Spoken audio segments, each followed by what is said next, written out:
رسول اللہ صلی اللہ علیہ وسلم نے ارشاد فرمایا کہ عاشورہ کا روزہ مجھے اللہ کی رحمت سے امید ہے کہ 1 سال کے گناہوں کا کفارہ ہے.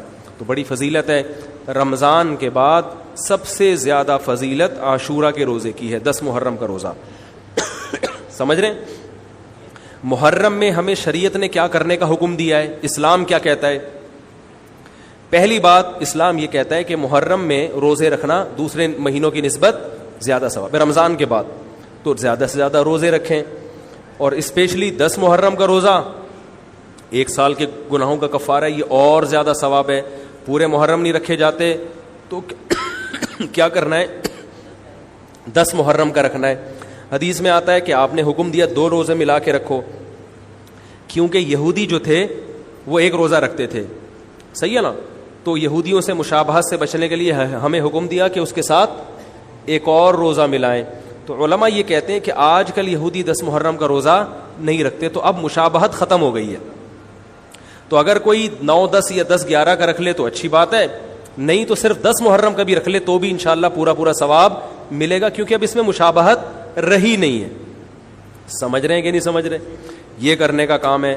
دوسرا کام, محرم میں گناہ دوسرے مہینوں کی نسبت زیادہ, اس کی قباحت زیادہ بڑھ جاتی ہے, کیونکہ 4 مہینے محترم ہیں, شوال, ذیقعدہ, ذیقعدہ, ذی الحجہ, محرم اور رجب. یہ 4 مہینے جو ہیں اسلام میں اشہر حرم کہلاتے ہیں. قرآن کہہ رہا ہے فلا تظلموا فیہن انفسکم, ان میں اپنی جانوں پہ ظلم مت کرو. یہ ماتم کرنا بھی تو ظلم ہے نا اپنی جان پہ. تو اللہ نے فرمایا ان 4 مہینوں میں اپنی جان پہ ظلم مت کرو. کسی بھی طرح سے ظلم ہو, جسمانی ظلم ہو, روحانی ظلم ہو.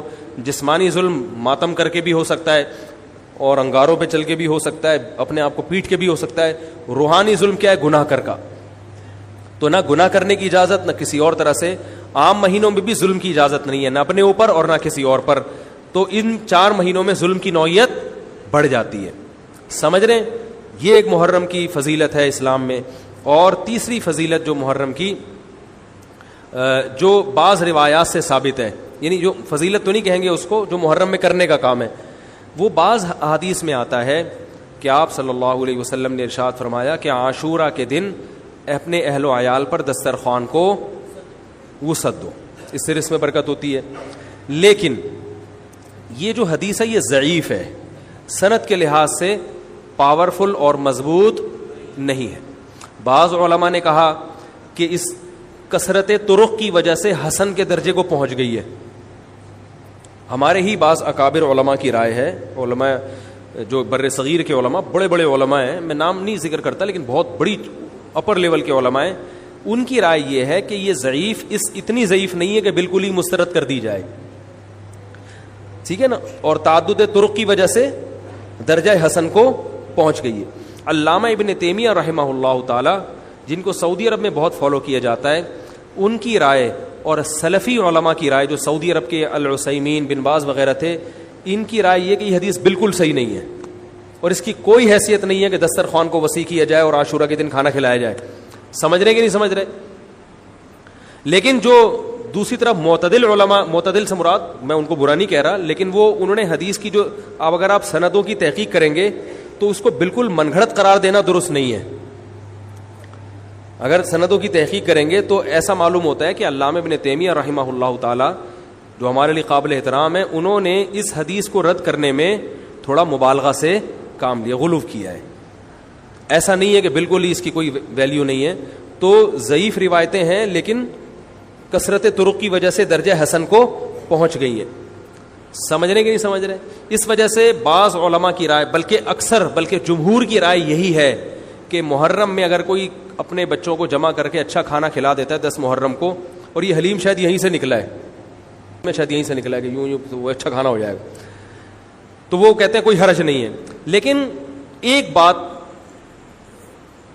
جو دوسرے علماء کہتے ہیں, جو میری بھی سمجھ میں آتا ہے, بلکہ میں نے پہلے کہیں پڑھا تو نہیں, میرا دماغ اس طرف گیا, لیکن اس کی تائید میں علماء کے فتاوی مل گئے. دیکھو, اگر کوئی حدیث ضعیف ہو یا حسن ہو تو صرف حسن ہونا کافی نہیں ہے, یہ دیکھا جائے گا کہ یہ دوسری صحیح حدیثوں سے ٹکرا تو نہیں رہی ہے.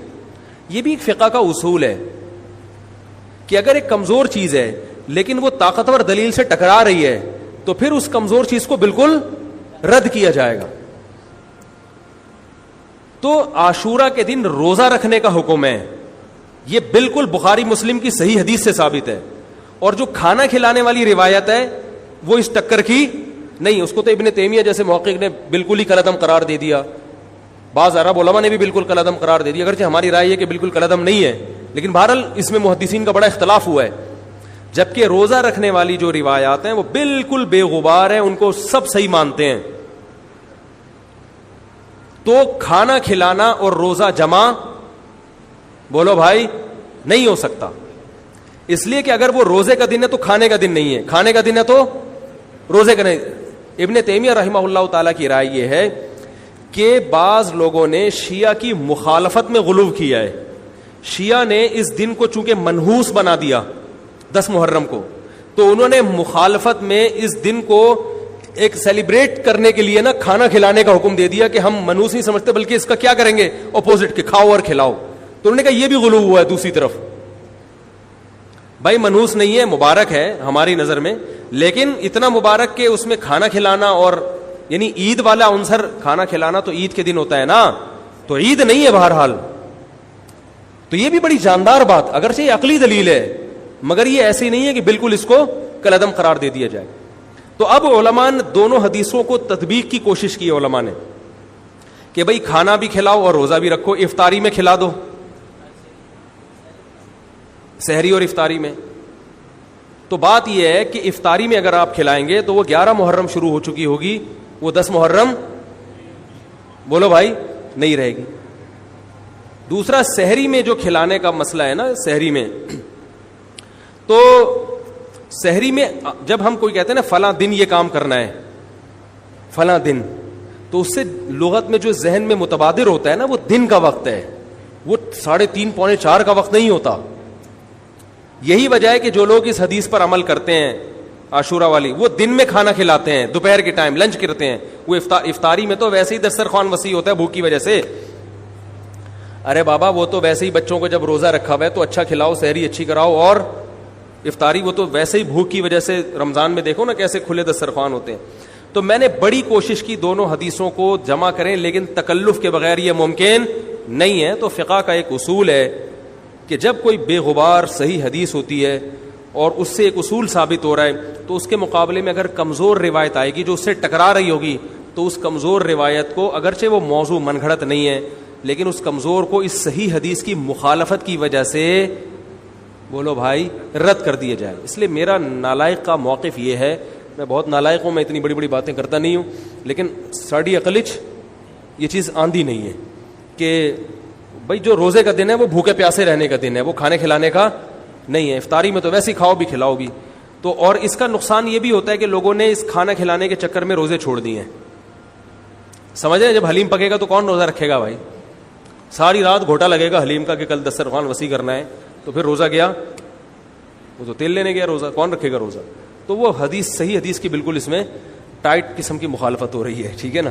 تو نالائق کی رائے, پھر بھی اگر کوئی دوسرے علماء کی رائے کو فالو کرتا ہے تو وہ کھائے بھی کھلائے بھی. میں کہتا ہوں جو مضبوط چیز ہے اس کو لینا چاہیے, جو کمزور چیز ہے اس کو چھوڑ دینا چاہیے. ہمارے حضرت مفتی رشید احمد صاحب رحمہ اللہ ایک بات کہتے تھے کہ جہاں کھانا کھلانے کی حدیث آئے گی نا وہاں مسلمان اس کو لے ہی لے گا. کھانے پینے کی جہاں بات آئے گی مسلمان کیا کرتا ہے, وہ کہتا ہے بھائی یہ صحیح ہے, یہ بالکل صحیح حدیث ہے, ٹھیک ہے نا. وہ کیا کرتا ہے, جن علماء کی تحقیق ہے وہ تو تحقیق سے کہہ رہے ہیں, لیکن عام پبلک کی عادت یہ ہوتی ہے کہ فتویٰ بھی اسی کا فالو کریں گے جہاں کھلانے کا تذکرہ آ رہا ہو. تو اب ہمارے کہتے ہیں جہاں کھانا کھلانے کی بات آئی مسلمان کہتا ہے بس یہ بالکل صحیح بخاری کی طرز پر ہی, بخاری کی شرط پر ہی حدیث. تو بھائی بھوکا رہنا عبادت ہے, بھوکا رہنا سنت ہے. بچوں کو تو ویسے ہی کھلاؤ عاشورہ ہو یا نہیں ہو, اور سحری افطاری کرا دو, اچھی سی روزہ رکھواؤ, اور جو بالکل چھوٹے بچے ہیں وہ تو ویسے ہی کھاتے ہیں. تو اس لیے, اور پھر اس کا نقصان کیا ہو رہا ہے, حلیم کے گھوٹے لگ رہے ہیں پوری پوری رات بیٹھ کے, اس کے الگ نقصانات ہیں, سبیلیں لگ رہی ہیں. حضرت حسین رضی اللہ تعالیٰ عنہ تو کربلا میں شدید گرمی میں بھوکے اور پیاسے اپنی جان دیتے ہیں, اور یہاں ہم کیا کر رہے ہیں, کھانا کھا رہے ہیں, اب دیگیں پکا رہے ہیں, شربت پی رہے ہیں, تو یہ بات عقل میں آنے والی نہیں ہے. اسلام میں کسی کی یوم ولادت یا یوم شہادت یا یوم وفات اس کو کوئی اہمیت نہیں دی گئی ہے. اگر دی گئی ہوتی تو سب سے پہلے محمد صلی اللہ علیہ وسلم کا یوم وفات کا دن ایسا تھا کہ اس پہ ہمیں غم منانے کا حکم دیا جاتا, اور یوم ولادت ایسی تھی جس پہ ہمیں خوشی منانے کا حکم دیا جاتا. کہیں بھی نہیں ملتا ہمیں. بعض حضرات یہ کہتے ہیں کہ آپ صلی اللہ علیہ وسلم کو خواب آیا تھا جس میں بتایا گیا کہ آپ کے نواسے حضرت حسین جو جنت کے سرداروں کے, جنت کے نوجوانوں کے سردار ہیں, ان کو آپ کی امت شہید کرے گی. تو آپ بلک بلک کے رونے لگے. اس سے بعض لوگ استدلال کرتے ہیں دیکھو غم حسین میں رونا چاہیے. تو یاد رکھو نبی صلی اللہ علیہ وسلم کو جب اطلاع ملی آپ کو غم ہوا آپ روئے, تو جب بھی کوئی غم کسی کو پہنچتا ہے اس کی آنکھوں سے آنسو نکلنا یہ نیچرل ہے. تو ایسی خبر کو سن کے آپ کو رونا آ جائے تو یہ سنت ہے, اس میں کوئی حرج نہیں ہے. لیکن کیا ہر سال نبی صلی اللہ علیہ وسلم جس دن یہ خواب آیا تھا تو اگلے سال اسی تاریخ میں دوبارہ روئے, پھر اسی تاریخ میں دوبارہ روئے؟ بھائی جب غم کی خبر ملی تو روئے آپ صلی اللہ علیہ وسلم. حضرت جعفر طیار آپ کے چچا زاد بھائی, ان کی شہادت کی آپ کو اطلاع ملی تو بھی آپ کے آنکھوں سے آنسو جاری ہوئے. تو کیا اب حضرت جعفر کے غم میں رونا بھی سنت ہوگا؟ بولو نا بھائی. اگر آپ صلی اللہ علیہ وسلم حضرت عثمان کے دور میں زندہ ہوتے اور اس طرح بے دردی سے حضرت عثمان کو شہید کیا جاتا تو کیا آپ نہ روتے ہیں بھائی؟ تو پھر حضرت عثمان کی یوم شہادت پہ رونا بھی کیا ہے؟ سنت ہونا چاہیے نا. حضرت عثمان کی شہادت کی نبی کو اطلاع ملی تھی, وہ جھوٹی افواہ تھی. صلح حدیبیہ کے موقع پر آپ صلی اللہ علیہ وسلم نے حضرت عثمان کو قاصد بنا کے بھیجا, اطلاع ملی کہ ان کو شہید کر دیا. آپ ایسا درد اور ایسا غضبناک ہوئے کہ آپ نے 1400 صحابہ سے موت پر بیعت کی. تو جب آپ کو سچی مچی کی اطلاع ملتی کہ واقعی, ابھی تو افواہ تھی, یقین نہیں تھا, جب آپ صلی اللہ علیہ وسلم کو حقیقت میں اطلاع ملتی کہ آپ شہید ہو گئے تو کیا آپ نہ روتے؟ آپ صلی اللہ علیہ وسلم کو اپنی نواسی آپ کی گود میں تھی, اس کا انتقال ہوا, آپ کی آنکھوں سے آنسو جاری ہوئے. صحابہ نے کہا یا رسول اللہ آپ تو ہمیں صبر کی تلقین کرتے ہیں, آج آپ رو رہے ہیں. تو فرمائیے اللہ کی رحمت ہے, یہ تو اللہ کی رحمت ہے بھائی, اولاد ہے میری. تو کیا جب حضرت وہ جو آپ صلی اللہ علیہ وسلم کی نواسی کا انتقال کی تاریخ آئے گی تو ہم سب روئیں گے بیٹھ کے؟ بولو نا بھائی. تو کہاں کی کہاں لگا دیتے ہیں. دیکھو ہر بدعت کو جائز کرنے کے لیے نا کچھ دلیل ہر ایک کو مل جاتی ہے. تو میں بار بار کہتا ہوں جو شیعہ حضرات ہیں ان کا مسلک ہے, وہ تو صحابہ کو نہیں مانتے, تو ان کا جو مسلک ہے ان کو کرنے دیں, ان کے کام میں ٹانگ نہ اڑائیں, نہ ان سے بحث کریں, نہ ان کے کام میں ٹانگ اڑائیں. بولے بھائی آپ کا مسلک ہے آپ کریں. میں کہتا ہوں جو سنی لوگ ہیں جن کے اصول ہی الگ ہیں ان سے, وہ یہ سب کیوں کر رہے ہیں؟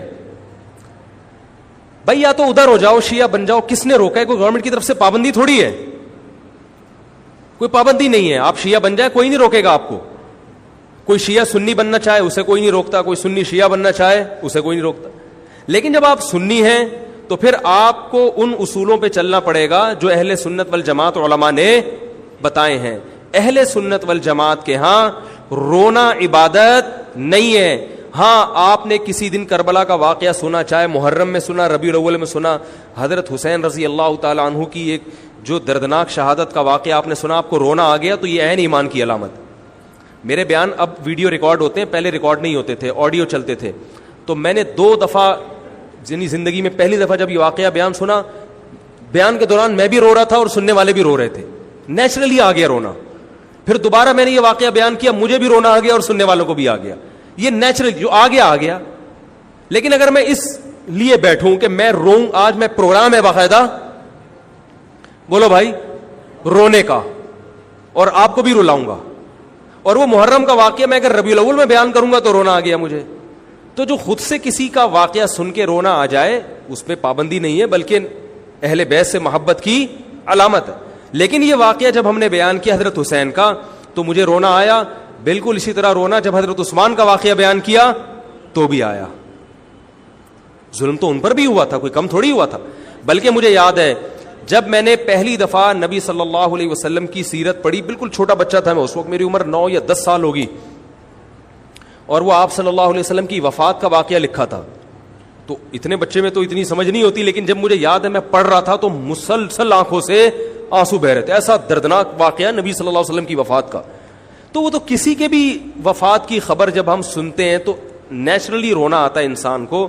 کبھی وہ انسان کوشش تو برداشت کرنی چاہیے, لیکن اب ہمارے ہاں واقعات سنا کے باقاعدہ رونے کے پروگرام ہوتے ہیں.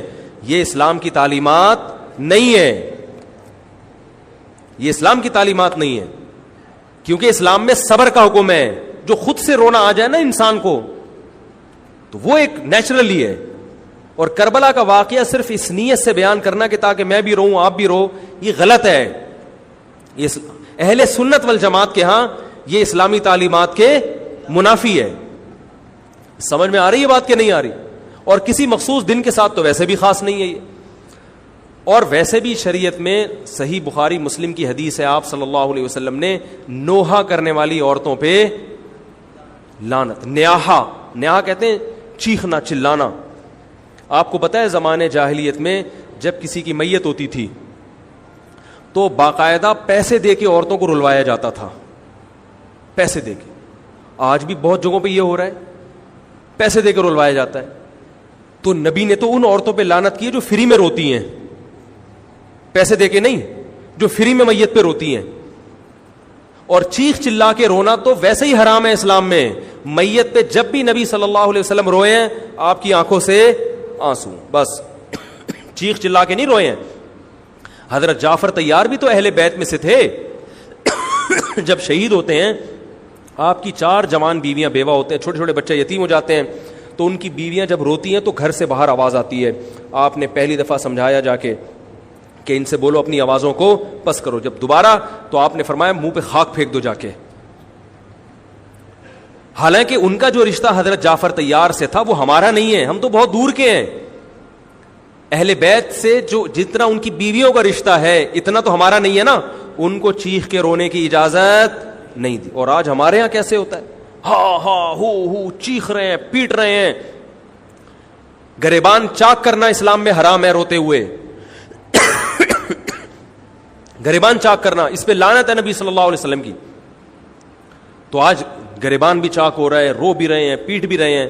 تو بھائی وہ شیعہ حضرات کا ایک مسلک ہے, ان کی رائے ہے, ان کو ان کی رائے پہ چلنے دو. آپ جو اہل سنت والجماعت کو فالو کرتے ہو تو یا تو ادھر ہو جاؤ یا ادھر ہو جاؤ, درمیان میلہ لٹکو. درمیانی آدمی کہیں کبھی نہیں ہوتا. درمیان کی جو جنس ہے وہ کہیں کی ہوتی ہے. وہ بیچارہ نہ مرد سے شادی کر سکتا ہے نہ عورت سے. وہ کہتا ہے یا اللہ اگر مجھے آپشن دیتا یا تو ادھر کر دیتا, یا وہ تو ایک اللہ نے آزمائش بنا دی اس کو بیچارے کو, وہ آزمائش ہے, اسی آزمائش پہ اس کو قیامت کے دن اجر ملے گا. لیکن اپنے اختیار سے انسان بیچ کا بننے کی کوشش کرے یہ ٹھیک نہیں ہوتا. اپنے اختیار سے یا تو شیعہ بن جاؤ یا پورے سنی بن جاؤ. تو اہل سنت حدیث کی کتابوں کو فالو کرتے ہیں, اور جو ہماری بخاری مسلم ہے شیعہ حضرات نہیں مانتے ان کتابوں کو, وہ نہیں فالو کرتے ان کو. تو ہم تو ان کو فالو کرتے ہیں. اگر آپ کہتے ہو میں نہیں مانتا ان حدیثوں کو, تو پھر بہت ساری چیزیں اور بھی ہیں وہ بھی چھوڑ دو. پھر آپ سمجھ میں آ رہی ہے بات, پھر وہ بھی چھوڑ دو. تو ہم تو ان کتابوں کو فالو کرتے ہیں. ہمارے نبی صلی اللہ علیہ وسلم کے حکام ہیں میت پہ رونا پیٹنا منع. جب حضرت حسین رضی اللہ تعالی عنہ کا قتل ہوا ہے کربلا میں, اور یقیناً یہ بہت بڑا بدترین ظلم تھا تاریخ کا, تو حضرت جو آپ کے اہل بیت جو باقی بچ گئے تھے ان کا کیا ری ایکشن تھا, جو صحیح اسناد سے جو چیزیں ثابت ہیں ان کا کیا ری ایکٹ تھا. کیا امام زین العابدین نے اس طرح سے نوحے کیے تھے کہ آپ نے سینوں کو پیٹا تھا؟ انہوں نے صبر کیا تھا انہوں نے. اور یہی اہل بیت کی شان تھی. تبھی تو قرآن کے الفاظ کیا ہیں کہ نیکی صرف یہ نہیں ادھر ادھر منہ کر کے نمازیں پڑھ لو, بلکہ والصابرین فی البأساء, جو پریشانیوں کے وقت کیا کرتے ہیں, صبر. تو ہماری نظر میں حضرت حسین کا قتل بھی ایک بہت بڑی ٹینشن, بہت بڑی پریشانی, مگر اس پر ہمیں صبر کا حکم ہے. اگر ہمارے اندر انتقام کی طاقت ہوتی تو انتقام لے لیتے ہم. جو بھی قاتلان حسین تھے ہمیں پتہ چلتا کہ یہ ہے, ہم انتقام لیتے ان سے. اگر انتقام نہیں لے وہ تو چلے گئے دنیا سے اپنے ٹھکانوں کو, جو جس نے جہنم رسید ہونا تھا وہ تو جہنم رسید ہو چکا ہے. اور اللہ نے حضرت حسین رضی اللہ تعالی عنہ کو شہادت کی برکت سے جنت کے جوانوں کا سردار بنا دیا ہے. تو جس کا جو ٹھکانہ تھا, جس ملعون نے جہاں جانا تھا وہ چلا گیا. اب قرآن کیا کہہ رہا ہے, تلک امۃ قد خلت, جہاں بھی قرآن ایسے واقعات بیان کرتے یہ قوم تھی جو گزر گئی, لہا ما کسبت, جس نے جو کیا اس کا بدلہ ملے گا, ولکم ما کسبتم, تم اب تمہارے اعمال اللہ دیکھے گا. اعمال کا مطلب دیکھے گا جن چیزوں کو اللہ نے حلال کیا تم اس پر عمل کرتے ہو, جن چیزوں کو حرام قرار دیا اس سے بچتے ہو کہ نہیں بچتے, یہ چیزیں دیکھی جائیں گی.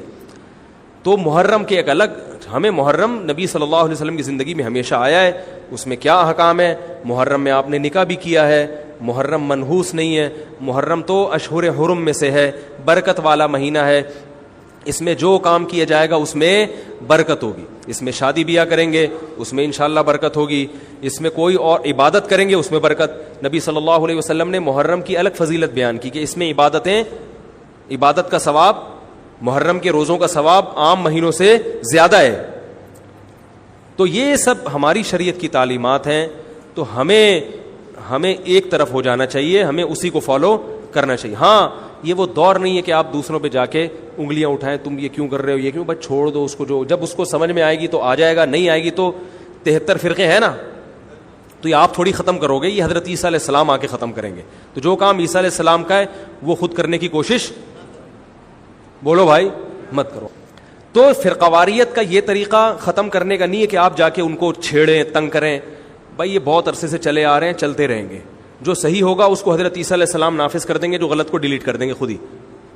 اگر ہم غلط ہوئے تو حضرت عیسیٰ علیہ السلام سب سے پہلے ہماری گردنیں اڑا کے ہمیں ڈیلیٹ کر دیں گے, ٹھیک ہے نا. اگر وہ غلط ہوئے تو ان کو ختم کر دیں گے. تو یہ ان کا کام ہے, آج کسی کے بس میں یہ نہیں ہے. تو میں یہ اس لیے کہہ رہا ہوں کہ لڑو مت, گالی گلوچ مت کرو, فیس بک پہ ایک دوسرے کے خلاف نیگیٹو کمنٹس مت کرو, کیونکہ ہم اختلافات کے متحمل نہیں ہیں. ہمیں بہرحال قومی سطح پہ ایک ہی بن کے رہنا ہے. پاکستان کے مقابلے میں جو ہمارے دشمن ہیں ان کے مقابلے میں ہمیں ایک بن کے رہنا. جہاں تک مذہب کا تعلق ہے, بھائی آپ کا مسلک اجازت دیتا ہے آپ کریں, ہمارا مسلک ہمیں اس کی اجازت, ہمارا مسلک ہمیں ماتم دیکھنے کی بھی اجازت نہیں دیتا. سمجھ میں آ رہی ہے بات, ہمیں دیکھنے کی بھی اجازت نہیں, ہم دیکھیں گے بھی نہیں. آپ کا مسلک ہے آپ کریں. تو لڑنا بھڑنا نہیں ہے, میں صرف یہ کہہ رہا ہوں کہ ایک طرف ہو جاؤ, یا ادھر یا بولو بھائی ادھر ہو جاؤ. تو ہم یہ چیزوں کو غلط سمجھتے ہیں, نہ ماتم کو جائز سمجھتے ہیں, نہ رونے پیٹنے کو جائز سمجھتے ہیں. جس طرح سے رویا جا رہا ہے, کسی کو واقعہ کربلا سن کے رونا آ جائے, یہ ایمان کی علامت ہے اہل بیت. لیکن یہ کوئی سنت عمل نہیں ہے کہ باقاعدہ اس کو رلانے کے لیے آرڈر پہ بٹھایا جائے کہ چلو کربلا کا واقعہ سن کے رونا سنت ہے تو آپ بیٹھو تو رو. ایسا نہیں ہے, کچھ ایسی شریعت میں نہیں ہے. اللہ تعالیٰ سے دعا ہے کہ اللہ تعالیٰ ہمیں اہل سنت والجماعت میں اگر ہم ہیں تو حقیقی معنوں میں اس میں داخل کر لے, اور پھر اسی کو فالو کرنے کی توفیق عطا فرمائے, اور ملک کو بدامنی سے محفوظ فرمائے. سبحانک اللہم و بحمدک, نشہد ان لا الہ الا انت, نستغفرک و نتوب